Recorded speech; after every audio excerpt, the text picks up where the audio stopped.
But hey, I appreciate you hopping on this call and whatnot. Yeah.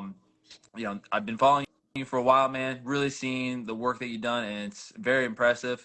Alongside of that, as I mentioned earlier in this live, you just also applying it to yourself. You also this is not just something that you do with guys. You train guys, but you also train yourself, and I think that's such an important thing to do. And Mick, for all the guys who are on this right now, can you give us a little bit of background on you yourself and maybe how long you've been training, who you've worked with, and so on?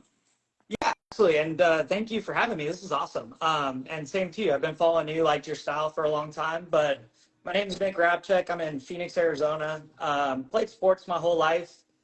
Didn't play college sports, unfortunately, but that kind of led me to the weight room. And that's kind of where the vertical journey started. I trained with actually my business partner now, Shane Anderson. To compete in Olympic weightlifting, and I took a break from basketball, but eventually went back and hooped and touched the rim for the first time, so made it a goal to dunk, and kind of went from there. I was going to school to be a paramedic. I was kind of wanted to join the military and kind of do the paramedic route. And then I dunked a basketball and thought it might be a little more fun teaching guys how to jump higher and all that. And so made Yeah, a name for myself in the neighborhood, and now it's led to our own gym. But it's been a hell of a journey. I've worked with anybody from 8 years old to 85 years old, and yeah, pro athletes all in between, college athletes, high school athletes. Our rule at our gym is as long as you want to work, we'll work with you type of thing. That's it. I tend to stay around my basketball players and volleyball players more than anything, but I got a nice experience with all types, general pop, kids, elderly, whatever it may be. But trying to stay in that basketball route for sure. It's a little more fun on that side of things. for sure, for sure. And one of the things that I always love about training those guys, and likewise, I've kind of hit the whole spectrum, is working with those guys. There's a little more sense of urgency to accomplish certain results, and Yeah, that's you only have so much time sometimes. mm-hmm. And so, when you know that they have to give it everything, it's just, I don't know. For me, it excites me because it's like, all right, I'm excited to bring my A game every single time to make sure they're getting the best that they can get. Yeah, absolutely. I mean, Yeah. it makes, I don't know, I like the pressure. The pressure Yeah. kind No, of I agree. creates a little I do. excitement. Yeah, yeah, definitely. Um, so you talk about how you got into weightlifting more and more, and that's kind of gave you the opportunity to grab rim for the first time, and because you're not that tall, right? No, I'm 5'5", maybe 5'6" with shoes on. But I don't know, it's something. There's a pro dunker, Porter Mayberry, who's like 5'4", 5'3" actually. But I saw a YouTube video of him one day, and this was probably in 2013 or 2014. And Hmm. I just figured, shit, if he could do it, I could do Yeah, it. Um, and yeah, it was definitely. I mean, I wasn't playing competitive basketball just for fun at the rec and stuff like that, but it was definitely something I wanted to do for. It was kind of more of a mental journey than yeah, I mean, as physical as it was really for my own mental space. Kind of prove to myself that I could do something like this, and kind of just yeah, for anything else in life, right? Like you kind of got to realize you can do whatever you set your mind to eventually. And I think in your early 20s, like fresh out of high school and all that, you have to learn that to an extent. But mhm. yeah, that was basically that journey was one, a physical journey, and then, yeah, mental journey too. Yeah, definitely. And that I know that's a huge one just for a lot of athletes. They, and you see this as well, how they grow not just from a physical standpoint, from a mental standpoint. You talk you speak on just the mentality that went into your journey and whatnot. And also just kind of, you've seen other guys and a guy even shorter than you who was able to do something as cool as, dunking. um, Now it seems like nowadays there's a jump program on, everyone's got one, Yeah. right? And I get, gas all the time. Hey, what's the best exercise to jump higher, right? What's the best this? What's the best that? What's the shortcut? And in your mind, you know, when it comes to jump programs, or just like looking for something that's kind of a quality jump program, whether it is in person or online, what sticks out in your mind? What should people be looking for? Um, this one I was thinking about this whatever last night. I think there's so many. It's very saturated right now. Mhm. I think a few notes to look at is like I'm not a fan of any program that guarantees 6 inches in 6 weeks or something like Mhm. that. Um, I'm more on the side of like we kind of look for an honest coach. Like, and the reality is, Connor, like nothing's a guarantee. It's there's so many factors in whether you're going to improve or Yeah. not that nothing's really a guarantee, and the program definitely isn't the guarantee. The commitment and the consistency of lifting is really what Yeah. creates the result. Yes. So anything that's like a serious guarantee, I kind of stay away with. Now, to look for green flags, I guess, instead of a red flag, Yeah. is just overall experience of the trainer that you're thinking about buying from. In the social media age, like we have I know a lot of guys that were on the floor coaching that transitioned to online only, which I think is great. Hmm. Uh, but I also feel like we have a lot of trainers or coaches coming out that aren't ever on the floor uh, that create these programs. And there's a big difference between programming and coaching. Yeah. And the combo you're looking for is somebody that can do both Yeah. essentially. Um, but I think the green flag is looking for a trainer that doesn't necessarily guarantee anything. It's, hey, this has worked for this many people, but it's because they put in the work and the time and the commitment. And then the other one's just overall experience. It's there's so many different levels of like the vertical jump program, right? And Right. Yeah. if you're a Definitely. newbie, almost anything's gonna work Right. as long as you're consistent and all of that. But then there's different tiers to it, Right. right? Like the more athletic you get, the harder it gets. Right. So I would look for a coach that has done the very beginning stages. I've done the end stages and everything in between, but basically just overall experience of the coach. And I'm not saying that they necessarily have to have like some incredible vertical Right. journey, but the ability to at least relate to the athlete, going, hey, I know what this feels like. I did this. I can relate to you on the mental side of things goes a long way too. So I would say looking for experience of a coach. Do they practice what they preach to some extent? Yeah. I don't think you have to be some freak athlete as a coach, but to actually understand what it feels like.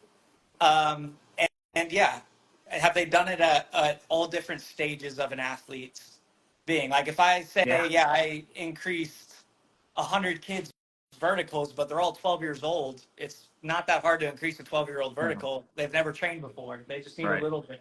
And Right. so I would look for a big wide range of clientele and experience from a coach. That huge. Huge. No, I couldn't agree with you more. And I think one of the biggest things that you kind of talk on that I don't think a lot of people really put this much thought into it. Resume is a big one, of course, and I agree with you wholeheartedly because, like you said, if someone's never trained before, really, you throw anything at them and they're consistent, they're Yeah. probably going to improve. But is the relatability and just to be able to get into the mindset of some of these athletes and get and kind of connect with them, really Yeah. connect with them on a level. And that's such a huge one. That's one I'm super big on when working with our in-person guys, is making sure, like, I've got three other trainers underneath me, and one of the biggest areas we talk about is, hey, if a guy is struggling in the gym, or a guy is like, doesn't seem like he's always there on top of his shit, you know why is that? What's going on with him? Maybe it's not a physical thing. Maybe it's his mechanics are looking solid, but he's just not moving as well. And maybe it's a mental thing at the end of the day, and just being like, all right, hey, what's going on in these guys' lives, and being aware of those things. And so, hey, maybe this guy, in order to have that success, we just need to back off of him mentally just for a moment to allow him to, like, gain ground again and then go. Whereas other guys, just kind of understanding their personalities, they need to be pushed because they've never really been pushed. They don't understand Yeah. how to be pushed. And so, you almost kind of have to push them to the brink for them to break through that plateau. So, Yeah, absolutely. I think you're spot on. I agree with you. I think A lot of like young, if there's any young coaches watching, psychology might be the most important role of the weight room. And nobody comes to a gym for the gym name. They come for the person that they're working with. From a gym owner, I would love for people to say, hey, I go to Mach 1 because it's Mach 1. Yeah. But no, like all of our people go, hey, I go to Mach 1 because of Mick. I go to Mach 1 because of Arthur, because of Shane, Yeah. and all that. And at the end of the day, you can have the best program in the world, but if the person doesn't trust you or comfortable Yes. with you, you're not going to get the result that you want to get. And like you said, I think one of the easiest simple quotes is you're training a human being, not an athlete. You're training a human first, and Yes. then the byproduct is athleticism. Yes. Um, No, I agree with you. And just being able to touch on that just for a moment here, because you talk about the human being, and I think a lot of times, and some of our listeners are probably thinking of like middle school, high school, young college athletes, but also honestly pro athletes as well. Pro athletes are very much like this, oh yeah, and they're very much on this. They're on. I think they're more on the side of I'm not going to work with someone who I don't necessarily click with mentally, and yes, if I don't click with them mentally, I'm definitely not training with them. I think they're more, they're a little bit more temperamental on that side, absolutely, understandably so, because if they don't feel like they have that trust from that person, then it's like, okay, well, I'm X amount of years into my career. What if something goes wrong? I don't necessarily have that trust in you. yeah, and exactly. There's a lot of money on the table for those guys, Yes. and I think the general population, we all look at pro athletes as like superhumans, Yeah. but they're regular people Yeah. just like us. They have Yeah. stressors, they deal with family things, they deal with other mental things. And so I think just being aware of that, like understanding, and like if LeBron James comes to you, how much more athletic are you going to make LeBron James? Like you need to have his trust, and he needs to trust you in order to make any sort of progress Yeah. or anything like that. But yeah, at the end of the day, it really comes down to that relationship and being able to relate. And again, like you might be the best programmer in the world, but if the person doesn't trust you, you're not going to get the result you want. Yeah. Yeah. Um, but yeah, you're coaching human beings, Yes. and Yes. just because somebody's a pro athlete doesn't mean they're superhuman. And a lot of pro athletes, I think we forget how young they are. Like Oh my gosh. Yeah. you could have a guy that's a 4-year pro and he's 23 years old. I Yeah. remember when I was 23 years old, I didn't know what I was doing still, Yeah. in terms of like real adult life. And so Right. I think the pro athletes get like I guess dealt a kind of a shitty hand because everybody thinks you're a 19-year-old pro, you're like a superhuman. It's like, dude, at 19, I was not making the best decisions and I was still figuring out a lot of life. Right. And so just because Yeah. they're a pro athlete does not mean that they're some superhuman. They're Right. kids too, or young adults. And Yeah. yeah, And, so and yeah, it's kind of crazy because they're put in a very mature world, but they're not fully matured yet. And there's no throw shade on that, because it's just the fact that they're still young, and yeah, that's okay. Like they're still in this learning process of understanding life and things like that. And so yeah, it's very difficult. And so like I always tell athletes, it's like, at the end of the day, obviously, and this is where I'm big on making sure I connect with them, but at the end of the day, make sure you're also surrounding yourself with people who are truly in it for your best interest. yeah, absolutely. It's one of the things to tell like young coaches or guys that want to be a trainer is if you're doing it for the dollars, you're not going to get very far. Like No. coaching is a very selfless, passionate type of job, Yeah.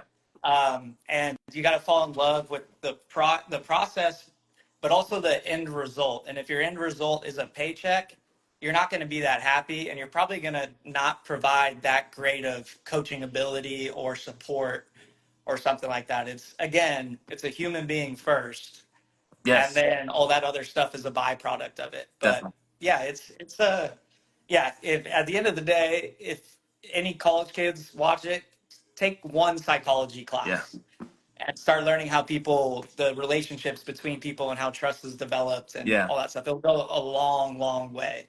Agreed. Agreed. So we've talked about how like there's probably misconceptions and understanding, what really goes into coaching. What would you say are some misconceptions about athletes or for athletes with regards to lifting as a whole? Um, at least from personal experience here, I still see kind of like the same old stereotypes of lifting going on. We've done a better job of like, I think the field in general has done a better job of like making people understand that just because you lift weights doesn't mean you get all big and bulky and slow. That's always like an old one. Well, I don't want to get too big, so I get slower or anything like that. Yeah. I always use myself as an example. I'm 150 pounds, and I went through a phase of doing 2 days and all that. So I always joke, like, "Do you think I'm a big dude?" And they're like, "Well, no." I go, "Okay, well, I lifted twice today, so I think you're gonna be Yeah. okay." Yeah. Yeah. But the big and bulky side of things, and I think the biggest battle has been like a lot of parents or kids will think that an overuse injury comes from the one weight room session a week and not the 8 sessions of basketball from one week or volleyball or whatever sport you Or play. 4 hours a Um, day. yeah. Yeah. And so I think that right now is like, I've been very fortunate with a lot of kids that have like, we've had the conversation with the parent, kids, athletes, like sometimes realize, like I've been lucky the last few years where kids realize, okay, I need to put my body first, and then the skill will come and all Yes. that. And I've just gotten really lucky with a few of those kids. It's very rare that kids will put the skill behind their body for just even like a few months. Yeah. And sometimes that's all I tell parents is like, hey, if we can just focus on his or her body for 3 months, we're going to see a big change Yeah. and then go put skill ahead Yeah. again. But I think the Luke Mo is already talking trash on the live over there. But yeah, I think one of the biggest misconceptions is still like the too big and bulky and slow, Yeah. and that the weight room causes more injuries than the actual sport does. Yes. Those are probably the two biggest misconceptions I'm dealing with right now, at least in person Yeah. over here. Um, Yeah, so I want to touch on the one that you talk about being big and bulky, and then also because I'm sure I'm gonna guess you might have to deal with this as well. Is guys who are who you tell they need to put on yeah, weight to be more athletic, to be faster, to jump higher, to be stronger as a whole, and how a guy who's 130, 140, barely 150 pounds at 6 feet tall, they need to get to like 160, 170, 180. yeah. So It's can you go a little bit more on that and like why is gaining that weight so important? so I'm not even a big car guy, but I always relate athletes to cars, like racing cars. Yeah. So, like, let's just use NASCAR for example. So, the athlete is the driver, but it's our job to build the engine Yeah. and the brakes and the tires and all Yeah. that. And it can go both ways. But if you're a Honda Civic racing a bunch of Lamborghinis, it doesn't really matter how bad the driver is in the Lamborghini. They're going to go 0 to 60 in a second, and you're going to take 10 seconds to go 0 to 60. Yeah. So you might be a better driver, but you don't have the horsepower. Right. And so that weight builds our engine size Yeah. so we can put more Yeah. horsepower in. And now you can start taking off. I have one kid who's a junior in high school. He's an amazing basketball player, and he's starting to get a lot of mid-major Nice. interest. He's got a couple offers last few weeks. Nice. And I told him for the last 2 years, I'm like, dude, the only difference between the mid-major and high major right now is 20 pounds. Because the guys you're going to have to guard are 200 pounds Yes. and you're 170. Yes. And so if you get posted up on the block at the end of the day, all they got to do is drop a shoulder. There's Okay. not a lot of skill to it. Nope. And so that essentially building your engine bigger will make you a better basketball player because it's going to alleviate the need on skill when you can just at the end of the day, like we see how many times LeBron just puts his head down and gets to the basket. There's like maybe one dribble move and it's Yeah. just done. It makes Yeah. the game a lot easier, which also elevates your skill level because you don't have to try that hard. Or Yeah. I don't know if try that hard is the right word to use, but at the end of the day, you can always fall back on your horsepower and get the job done. But yeah, I always go back to like, hey, you're 160-pound Honda Civic and you're racing Lamborghinis and Ferraris. So no Yeah. matter how good of a driver you are, that Honda Civic is only going to go so Yeah. fast. Yeah. And so that's kind of what I do with, that's how I relate to the guys of Like this is why we need 20 pounds in your lower body. Yeah. Because if it's 20 pounds of muscle, now you're going to jump higher, you're going to run faster, Yeah. and all this. If you just put 20 pounds on and get fat, yeah, you are going to get slower. Yeah. But if we put 20 pounds on of weightlifting, muscle, eating right, Yeah. then the car is going to go a lot faster. You got more horsepower in it. Exactly. And I think we can take that scenario you take with LeBron. And I mean, LeBron's always been just a freak of nature and just, but big too. And he's Yeah. been arguably the fastest and probably at one point the highest jumping athlete in the league at 240 minimum, maybe 260, 270 at Yeah. one point. But, and then we look past at all these other athletes who have played professionally. You know, when Jordan had to get past the Pistons, he gained weight. Yep. When we look at these other athletes who look to get better, what did they do? They gained weight Yep. and they become a better athlete. We're talking about there's two guys, or there's one guy, there's a second guy I'm thinking of, I can't remember his name right now, but there's one guy who just put on about 30 pounds this offseason, and that was Wemby. Wemby just Yep. put on a crap ton of weight. And I'm going to be honest, I think we're going to see a scarier version of Wemby Absolutely. when Giannis took his massive leap. What do we notice about him? He was so much bigger, Got beefed up. and he's still like lean. Yeah. He's still stupidly lean, and so adding 10 pounds like does so much, but it doesn't look like it does that Right. much like on your body. So I think that's such a huge part. And then so you talk about that, and it's like, yeah, if you've got more power, that's going to come from that more weight. Yeah. To add on to it, I always talk about football players with my basketball guys. I mean, how many times do we just see random clips of a football guy going to play pickup and their heads at the rim, they're blowing Yes. by everybody. Like, yeah, they're not the most skilled, but they play football. Yeah. The reality is that they're still the best athlete on the court. Yeah. Take skill out of the equation, that D end is moving like a wing in the Yeah. NBA, and he's 300 You see pounds. Miles Garrett Yeah, like Miles Garrett. get Like you're telling crazy. me you're telling me you don't want to be as athletic as Miles Garrett on a basketball court? Yeah. Like if you had to, if Miles, he actually has some skill, but if he had NBA level skill at that size, it would be a scary combination. Yeah. And so I always bring that up with guys too. Is like, look at football. Like they're heavy, but it's all muscle, and Right. you got 330-pound guys running 4.5s, Yeah. 4.6s. Like just because you're heavy doesn't mean you're slow or you can't jump high. It's No. just a power output, Yeah. and there's no wasted weight. Yeah. Basically, keep the Yeah. body fat low. And it doesn't really matter how much you weigh if your body fat is low and everything else is producing force and all that. Yes. Yes.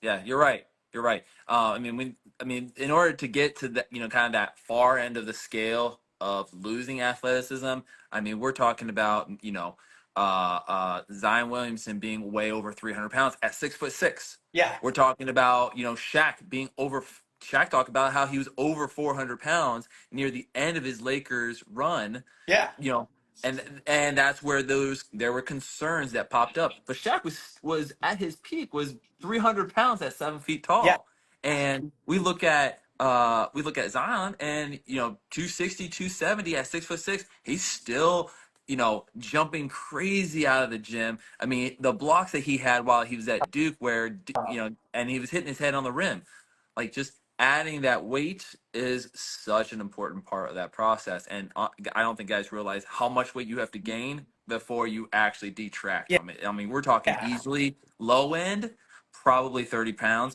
more likely 50 pounds extra. No, absolutely.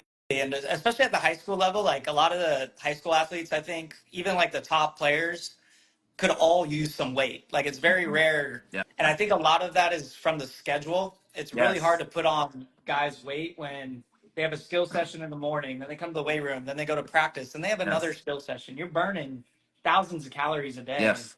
And in high school, none of us are good eaters, unfortunately. Probably more of us should be, but you're not going to match that. And so the fear of like skipping out one skill session to save some calories and put a little weight on in the long run should probably start being thought about more. Like I know we get like athletes, we get caught up like, oh, I'm not practicing. Yeah. I'm not getting better at my skill. And it's like, it's a weird thing to think about, but you're actually getting better by not burning those calories. Yes. And then we can come back to it and go and all that stuff. But yeah, Yes. it's, I mean, to really lose your power or speed or vertical, you'd have to put on a good 30, 40, 50 pounds of no muscle. It'd just have to be fat for Yeah. anything to happen, which with these schedules, It's there's no way impossible. you're not going to put on muscle. Yeah. Impossible. It's not going to be 40 pounds of fat. No. There's no way. No. But Yeah. So you talk about, and I like the other part you brought up because I've had other guys bring this up in our other lives is, hey, you don't need to be practicing or you don't need to be doing as many skill sessions as what you're doing. So in your mind, when you're, talking to these guys, if you had to give an amount of time each single day to work on the court with these basketball players, what do you think is that ideal time and that they need, hey, within this window of opportunity you need to get better. If you're not getting better within that window of opportunity, you wait until the next day. yeah, I would go anywhere from like an hour to 2 hours. Yeah. And like not including like a warm up and all that stuff, like Sure. 1 to 2 hours of deliberate work. Mm-hmm. And when you get to that 2 hours, it's kind of more of like, okay, what are you doing? Like if you're just driving, if you're working on drives and finishes for 2 hours, that's probably a little overkill. But if you're going to work on driving and finishing for 30 minutes, then you're going to go ball handling 30 minutes, then you're going to shoot for 30 minutes.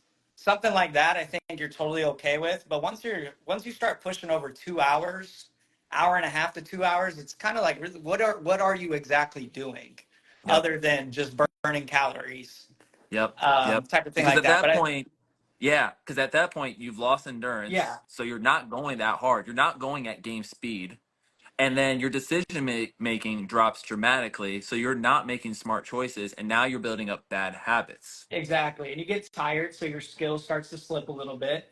And it's like, yeah, you might be working on your jump shot, but if you're god exhausted from the first hour and a half of it, is that jump shot really pretty? Like, I know we got to work on shooting when you're tired and all that, but if it's a technique thing, then we need to save energy in the bank so your brain can start picking everything up too. Yep. But yeah, I would say anywhere from like an hour to 2 hours, depending on what you're doing. Um, yeah, I don't think you can go wrong. It's once we start seeing like I got 2 hours in the morning, then I'm gonna shoot at lunch, then I got 2 hours at night. It's kind of Yep. like, is that really efficient? Like, are Yeah. you actually getting better, or are you just saying you're grinding, just to Just grind? to say you're Which grinding, which I will which say, like every once in a while, some people need that. Like yes. sometimes you just need to know the Yeah. shit and just get Yeah. into the mud and do all that. But that's a very small window for that. Yeah. But yeah, I would only say like an hour to 2 hours, Yeah. really. If anything past that, and even in the weight room, same thing. Once you start getting past Yes. like an hour and a half, like, what are you Yeah. doing now, other Being than just trying to grind for the sake of the grind? Yeah, exactly, and that's. I think there's a romanticizing the fact of the grind, right? Oh, I'm putting in 6 hours a day. Okay, are you? But okay, you might be putting 6 hours into your work, but how high of quality are those 6 hours? Yeah, Probably not. I'll fight you every bit that 6 hours that you're fighting, maybe 1 to 2 of those hours is actually quality. yeah, And I would just tell guys like, look, you know allot yourself a certain amount of time. If you want to get more sessions in, that's fine, but keep your sessions to 30 to 45 minutes of just intense work then yeah, in those scenarios. That way you can go at it harder right. each time, and that way you're going to get a lot more in those 45-minute sessions, maybe 3 times a day, than you would getting 2 3 hour sessions and things like that, because your Yeah, body needs to recover. exactly. Corey Schlesinger did the whole microdosing thing for a while. Yeah. And I loved it. I used it for myself Yeah. and for my teams. It's kind of like I go to a couple schools in the neighborhood, and they're really only 30 to 45 minute Yeah. lifts. And part of it's like you're in the middle of the day, you're in class, your brain's not all there. So I'm not going to ask you for an hour because we're going to start just wasting time and reps and all that stuff. But yeah, it's a big thing at our gym is quality over quantity, type of thing like that. Yes. And we Yes, try love to it. instill it in everybody. Yeah, no, But I yeah, love I love that. So as we wind down here, Mick, we've talked about honestly some really great things, and I hope any Hoopers who have listened to this really just kind of take these things and throw them into the bag in terms of how did they take care of themselves. But if you're going to leave a Hooper with one or two things to kind of take away on maybe a specific detail of their athleticism, what would you say that should be? I think on our touch of quality over quantity, like that's probably your main driver for almost everything. And then in terms of details, I would love to see more of my kids. I'm sure kids all over the world, young athletes, focus on the details outside of training. A lot of us have the meat and potatoes. We have the skill session. We have the weight room session. But you're not going to bed on time. You're not eating breakfast. You're not getting good grades. Like you're not taking care of the little things that are eventually going to cause you stress that will take away from the meat and potatoes. Yeah. So I think there's a serious gains to be made in just the little details. Are you getting 8 hours, 8 to 10 hours of sleep? Are you getting off your phone before bed? Are you eating at the right times? Are you actually eating enough to fuel yourself for all of that? Um, are you taking care of family stress, school stress, and all of that? So that'd be I think my big detail is like you have the training and skills done, but you're fighting with your parents or you got a bad grade. So now you're stressed, and that's going to take away from your actual training type of thing like that. So I think my details Yeah. would be the details outside of the gym. Yep. We get caught up in social media, all this stuff. Like, yeah, you got the meat and potatoes, but how's real life? Because Yeah. that's going to affect your training eventually. Amen. Amen. But No, that's a great way to cap it off because those are things I talk to guys about all the time. They come in, we have great sessions and everything like that, but they're not always focusing on hey, are you hitting your mobility to help because you've got some knee issues lately, or hey, you've had a rolled ankle, and so we have to mobilize it to get it back to where we want it to be. All those little things outside eating, sleeping, stress yeah, are big factors. So, Mick, I appreciate you hopping on this. I appreciate Really, you, man. This is awesome. yeah, yeah, this is great. And like I said, I'm going to get this out to as many people as possible. I recommend just anyone who's found this to be helpful to push it out there, just because it's all about. I'm big on just making sure people are educated at the end of the day. And this is honestly something that I wish I had when I was a middle school, high school athlete. So that being said, Mick, have a good one, man, and You have a too, good rest man. of your day. All Yeah, right, thank take you care. for this.